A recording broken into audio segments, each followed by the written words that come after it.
எல்லோருக்கும் இனிய வணக்கம். குறிப்பாக அது டிஎன்டி தொடர்பான கருத்தரங்கத்தில் எனக்கு இது 3வது வாய்ப்புன்னு நினைக்கிறேன். நான் பெருங்காமநல்லூர் கிராமத்திற்கு வந்து ஒரு ஆண்டு அங்கே பேசியிருக்கேன்.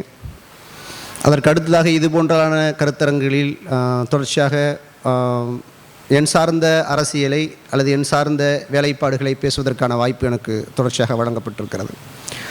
அந்த வகையில் இந்த கருத்தரங்கத்தை ஒழுங்கு செய்திருக்கக்கூடிய மாயக்கால் மகளிர் நலச்சங்கத்திற்கு என்னுடைய வாழ்த்துகளையும் நன்றிகளையும் தெரிவித்துக் கொள்கிறேன். குறிப்பாக தோழர் செல்வபிரீதா அவர்களுக்கு.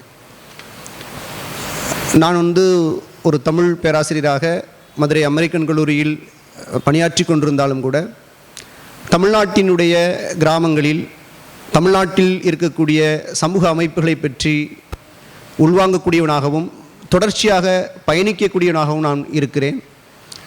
அந்த வகையில் ரொம்ப நேர்மையோடும் தைரியத்தோடும் நான் சொல்வேன். நான் இந்த சமூகம் ஜாதியால் பின்னப்பட்டிருக்கிறது, இந்த சமூகம் மொழியால் பிளவுபடுத்தப்பட்டிருக்கிறது, இந்த சமூகம் மதத்தால் பிளவுபடுத்தப்பட்டிருக்கிறது என்றாலும் கூட அதனை கடந்து ஒரு சமூகத்தின் மீதான ஒரு உரிமையை மீட்டெடுப்பதற்காக ஒரு ஆக்கப்பூர்வமான ஒரு பெண் சங்கம் ஒன்று இயங்கிக் கொண்டிருக்கிறது என்றால் அது தமிழ்நாட்டில், அது பெருங்காமநல்லூரில் இருக்கக்கூடிய மாயக்கால் பேரில் இருக்கக்கூடிய மகளிர் சங்கம் அப்படிங்கிறதா என்னுடைய பதிவு. என்னுடைய அந்த சங்கத்தினுடைய உறுப்பினர்கள் எல்லாம் யார் இருக்கிறார்கள் என்று நான் பார்க்கிற போது அங்கேயும் சரி இங்கேயும் சரி இன்னும் நம்ம ஒரு ஒற்றுமைப்படாத ஒரு தளத்தில் இருக்கிற போது மூத்தோர்களாக இருக்கக்கூடிய பெண்களால் இயக்கப்படக்கூடிய ஒரு சங்கமாக அது இருக்குது அப்படிங்கிறதான். இதை வந்து இன்னும் ஊடகங்கள் வந்து அந்த சங்கத்தையே தனியாக பதிவு பண்ணணும் அப்படிங்கிறது என்னுடைய யோசனையில் என்றைக்குமே இருந்துக்கிட்டே இருக்கும்.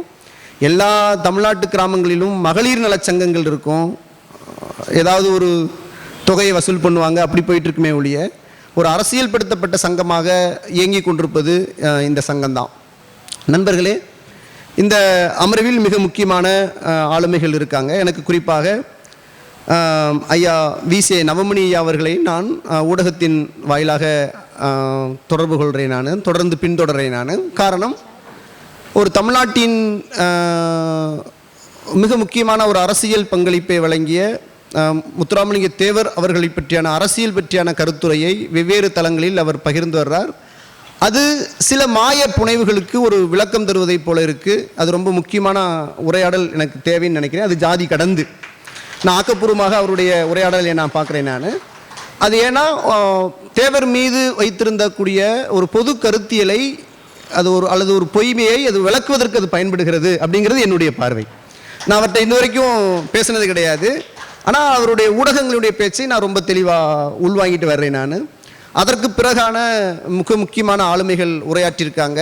அவர்களுக்கும் குறிப்பாக கடந்த ஒரு 10 ஆண்டுகளில் ஒரு இயக்கம் கட்டி தன்னுடைய சமூகத்தினுடைய விடுதலையை வென்றெடுப்பதற்காக களத்தில் நிற்கக்கூடிய என்னுடைய நேரடி மாணவர் மரியாதைக்குரிய இரணியன் அவர்களுக்கும் எல்லோருக்குமாக உங்களுக்கும் என்னுடைய வணக்கத்தை நான் தெரியப்படுத்திக் கொள்கிறேன். நண்பர்களே,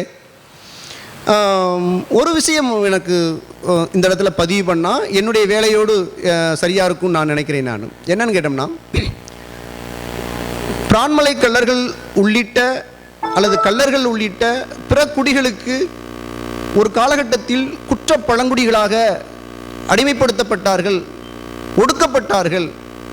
அதிலிருந்து அந்த சமூகம் மீண்டெழுந்திருக்கிறது என்பது வரலாறாக இருந்தாலும் கூட அந்த சமூகத்தின் மீது அல்லது அந்த சமூகங்களின் மீது வைத்திருக்கிற அந்த பார்வை இன்னும் சமூகத்தில் மாறிவிடவில்லை என்பதுதான் வழி நிறைந்தது ஒன்று. சட்டங்கள் அதை மாற்றியிருக்கலாம், ஆனால் பார்வைகள் அது மாறவில்லை, பொது சமூகத்தில் மாறவில்லை, அது தொடைத்தெறியப்படவில்லை. அப்ப தொடைத்தெறிவிப்பதற்கான உரையாடல் இந்த சமூகத்தில் நிகழவில்லை அப்படிங்கிறதான். இன்னும் நெருக்கமா ரொம்ப எளிமையா சொல்லிட்டு நம்முடைய படம் பார்க்கின்றதுக்காக, கள்ளர் சமூகம் இன்று கலை இலக்கியங்களில் கல்விகளில் எழுத்தில் கொஞ்சம் முன்னேறி இருக்கிறது. அதில் ஒன்றும் மாற்றுக்கிறது கிடையாது. இந்த சமூகத்திலிருந்து சிறந்த எழுத்தாளர்கள் இருக்காங்க, படைப்பாளிகள் இருக்காங்க, பேராசிரியர்கள் இருக்காங்க, அறிவியல் சார்ந்த ஆராய்ச்சியாளர்களும் இருக்கிறாங்க, என்னுடைய புள்ளிவிவர அடிப்படையில் கூட. ஆனாலும் அந்த சமூகத்தின் மீது இருக்கக்கூடிய பார்வை மாறல அப்படிங்கிறதை தவிர்த்து ஒரு திரண்ட அரசியலை நோக்கி இந்த சமூகம் இன்னும் வரல. இந்த சமூகத்தோடு இணைந்திருக்கக்கூடிய ஒரு சமூகமாக, மூத்த சமூகமாக இருக்கக்கூடிய குறவர் என்கிற இந்த சமூகம் இன்றும் ஒரு திருட்டு சமூகமாக பார்க்குற பார்வை இன்னும் துடைத்தறியப்படவில்லை. காவல் நிலையங்களில் ஒரு நாளைக்கு இரவில் பதிவு செய்யப்படக்கூடிய பொய் வழக்குகளில் அதிகமாக இடம்பெறக்கூடிய ஒன்றாக குறவர் சமூகம் இருக்கிறது.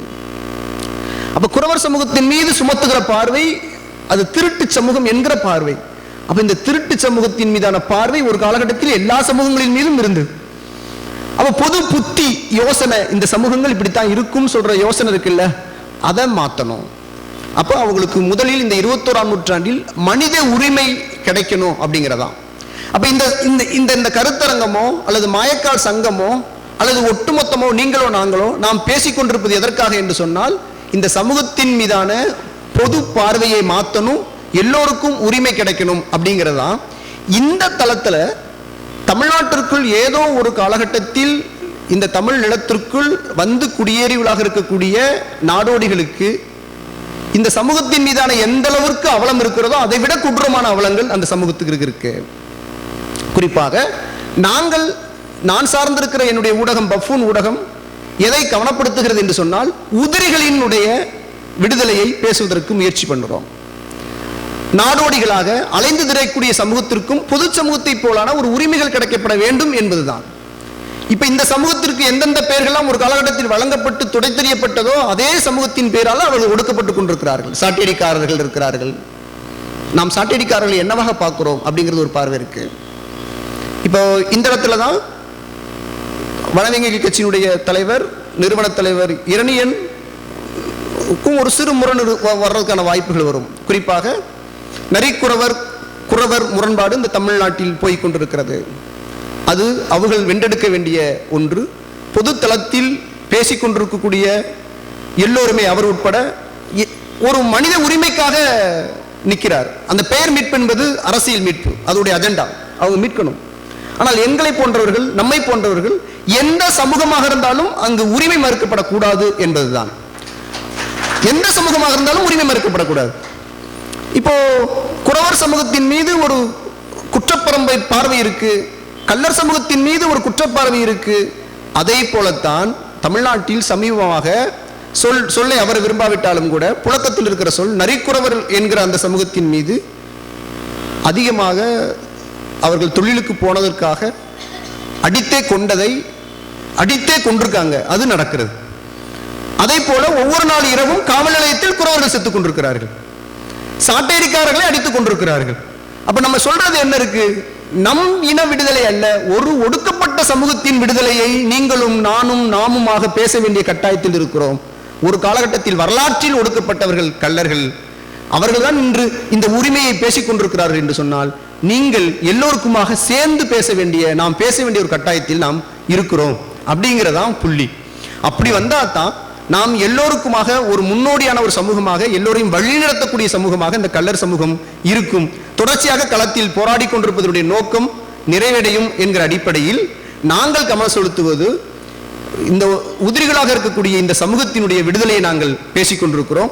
எல்லாம் இதற்கு முன்னோடியாக இருக்கிற சமூகம் கள்ளர் சமூகம் அப்படிங்கிற அடிப்படையில், ஏனெனில் கல்லோர் சமூகத்திற்காக என்னென்ன வகைகளில் எல்லாம் அவர்கள் ஒடுக்கப்பட்டார்களோ, பொது பார்வையினால, சட்ட திட்டங்களினால, அவருடைய கல்வி மறுப்பு, என்னுடைய நெருங்கிய தோழர் பேராசிரியர் அழகர்சாமி அவர்கள் பிரமாதமாக எடுத்து வச்சாங்க. நான் அவருடைய உரையை ரொம்ப கூர்மையாக கவனிச்சேன். நான் அதை நோக்கிய நாங்கள் ஒரு பதிவுக்கு கள்ளர் நாட்டு பகுதிக்கு போகிறதுக்கு நாங்கள் தயாராக இருக்கோம். அப்படின்ற போது இன்னைக்கு கள்ளர் பள்ளிகள் மீதான ஒரு ஒடுக்குமுறை எப்படி நடக்குதுங்க எடுத்து வைக்கிறாரு.